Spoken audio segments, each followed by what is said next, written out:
ब्रेकनंतर वास्तुकरी तथास्तूमध्ये आपल्या सर्वांचं पुन्हा एकदा स्वागत. आपण गप्पा मारणार आहोत हेमलता ताईंशी त्यांच्या किचनमध्ये. हे स्वयंपाकघर आहे वहिनी. यातल्या नैऋत्य दिशेला तुमच्या घरचं स्वयंपाकघर आहे आणि तुमचं जे देवघर आहे तेही नैऋत्य कोपऱ्यामध्ये आहे आणि जो अग्नी आहे तो या किचनच्या उत्तर भागामध्ये आहे. ही कारणं झाली की हे का आहे, कशासाठी आहे, त्याच्यामुळे काय घडतं. तर एकतर तुम्ही इथे किती वर्ष राहता आहात? 16 वर्ष राहते मी. 16 वर्ष झाली राहते. आणि 16 वर्ष इथली जी व्यवस्था आहे म्हणजे जसं एखाद्या शेतजमीन जर नापीक असेल किंवा माती जर कसदार नसेल त्याचा परिणाम हा आपल्यावरती होणारच. तसं उत्तर दिशेचा अग्नी जणू काही आपण आपला खूप पैसा जाळून आपला स्वयंपाक करतो, त्यामुळे आरोग्यावरती इतर काही वायफळ खर्च भरपूर होत असतो. असं होतं का? हो होतं भरपूर खर्च होतो. कारण सर उत्तरेकडनं आपल्याला म्हणजे पैसा घ्यायचा असतो, त्याच बाजूला जर अग्नी असेल तर त्याचा विपरीत परिणाम होऊ शकतो. म्हणजे होतो मग झालाय, भरपूर खर्च झालाय. म्हणजे पैसा भरपूर येतो आणि तो कसा जातो आणि काय म्हणजे शिलकीत पडतच नाही. हे एक मूळ कारण आहे. हे झालं कारण. अशाच प्रकारे तुमचं नैऋत्य कोपऱ्यामध्ये, घराच्या नैऋत्य कोपऱ्यामध्ये देवघर आलेलं आहे. तो पश्चिमेला तुमचा नमस्कार होतो हे ठीक आहे, योग्य आहे, पण तो नैऋत्य भागात नसला पाहिजे. नैऋत्य यमाची दिशा आहे, दक्षिणी यमाची दिशा आहे, त्या ठिकाणी राहूची दिशा आहे. शिवाय त्या ठिकाणी आपण गेलेल्या व्यक्तींना अर्घ्य देतो. तर अशा ठिकाणी आपण देव पूजणं किंवा देवांना त्या निगेटिव्ह ठिकाणी ठेवणं त्याचे विपरीत परिणाम होणारच. म्हणून ते कसं ठेवावं ह्या स्वयंपाकघरामधला अग्नी आणि देवघर ह्या दोघांबद्दल सांगणार आहे. त्याच्याबद्दल असंच प्रकारे. पण सर आता तुम्ही म्हणालात की उत्तर दिशेला जर गॅस असेल किंवा अग्नी असेल तर पैसा खर्च होतो, तर नैऋत्य दिशेला देवघर असल्यावर काय होतं? म्हणजे त्यांच्या प्रॉब्लेम पैकी तो एक प्रॉब्लेम आहे का? पाटील वहिनींचे मिस्टर काही वर्षापूर्वी गेले. या घरामध्ये आल्यानंतर एक 3-4 वर्षातच किती हा प्रसंग घडला, त्यांचा ऍक्सिडेंट झाला. तर यमाच्या दिशेला, चुकीच्या दिशेला, नैऋत्य दिशेला देवपूजन केल्यामुळे तिथे जे आपण अर्घ्य देतो, पाणी वाहतो किंवा जे काही गोष्ट त्यांना आपण त्याच्यामध्ये आपण वृद्धिंगत करतो. निगेटिव्ह बाजूला आपण चढावा दिलेला आहे, वाढ केली आहे, तिथे ऊर्जा वाढवली आहे. त्यामुळे तो त्याचा परिणाम आपल्या घरावरती, घरातल्या ऊर्जेवरती, घरातल्या ऊर्जेचा परिणाम आपल्या मानसिकतेवरती आणि कामावरती होतो. त्यामुळे ते एक प्रकर्षाचं कारण आहे. देव हे योग्यच आहेत, पण त्यांचं जर लोकेशन चुकलं तर चुकीचं आहे. म्हणजे सर आपल्या प्रेक्षकांसाठी सुद्धा या 2 महत्त्वाच्या टिप्स मिळाल्या आहेत की उत्तरेला जर अग्नी असेल तर काय होतं आणि नैऋत्येला जर देवघर असेल तर काय होतं. त्यावेळेस श्रोते हो, तुम्हीही लक्षात ठेवा की या वास्तुशास्त्रामधल्या या छोट्या छोट्या गोष्टी आपल्या घरावर, आपल्या आरोग्यावर, आपल्या मानसिकतेवरही परिणाम करत असतात. आपण आता तुमची पुढची रूम बघूया. सर ह्यांचं स्वयंपाकघर या बाजूला आहे आणि इकडे टॉयलेट बाथरूम आहे, तर ही जागा त्यांची योग्य आहे का? घराच्या पश्चिम नैऋत्य भागामध्ये स्वयंपाकघर होतं आणि घराच्या पश्चिम वायव्य भागामध्ये तुमचे बाथरूम आणि संडास आहे. ती मगाशी पाटी जेव्हा वाचली त्याच्यातही मिस्टरांचं नाव आणि खालती काहीतरी मार्केटिंग काय आहे, ट्रान्सपोर्ट ऑफिस. असं ट्रान्सपोर्ट हा जो व्यवसाय आहे त्याचा संदर्भ बाहेर वायव्य दिशेशी संदर्भ असतो त्याचा, की व्यक्ती बाहेर जाते, सप्लाय गुड्स बाहेर करते, कुठल्याही प्रकारचं वाहन आणि हलनचलन ह्याच्याशी असते. त्यासाठी वायव्य कोपरा खूप महत्त्वाचा असतो. तिथे आपलं टॉयलेट आलेलं आहे. हे अत्यंत निगेटिव्ह भाग आहे. त्यामुळे त्या बरकतीला, त्या वाटचालीला एक खीळ बसते.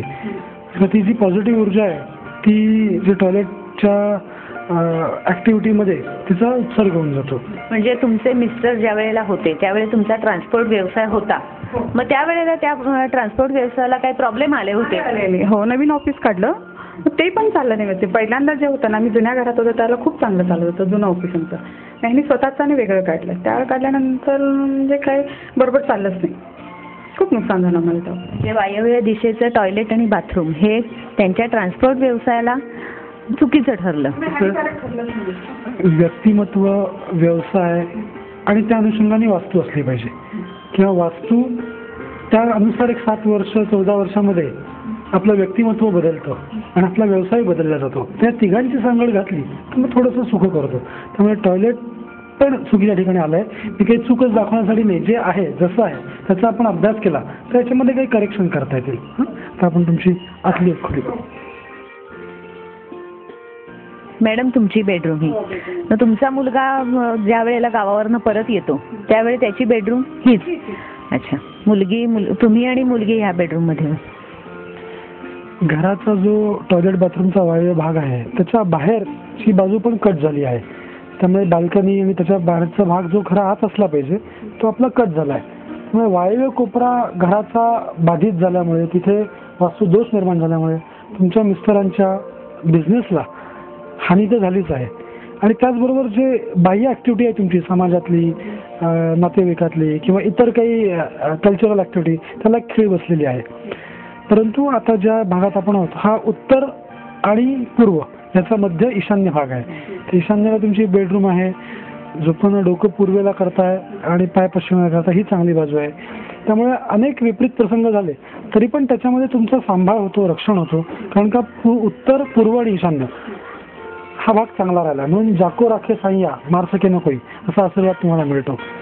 हा ईशान्य कट असता तर सगळं काही असून पण अजून व्यथा दुःख अजून राहिली असती. पण तुमचा वायव्य कट झाला आहे फक्त, आणि पूर्व उत्तर ईशान्य चांगला आहे. त्यामुळे ह्यातून तुमचे दिवस पुढे जात आहेत, ढकलतात. काही काही जण याच्यातच खेळ बसते, माणसं विभक्त होतात, तुटतात. तसं न होता तुम्ही 2 मुलांचं शिक्षण केलं आहे, त्यांना नोकरीला लावलं आहे. एकंदर तो पॉझिटिव्ह भाग तुमच्या आयुष्याचा वाढतो आहे. आणि कुठल्याही प्रकारे नर्वस न होता, उदास न होता, जे चांगलं आहे त्याचा आपण उपयोग करून घेतला पाहिजे. आणि जे काही कमी आहे, ज्या काही त्रुटी आहेत त्या कशात नीट करायच्या, हा विचार वास्तुविचार म्हणून लक्षात ठेवा.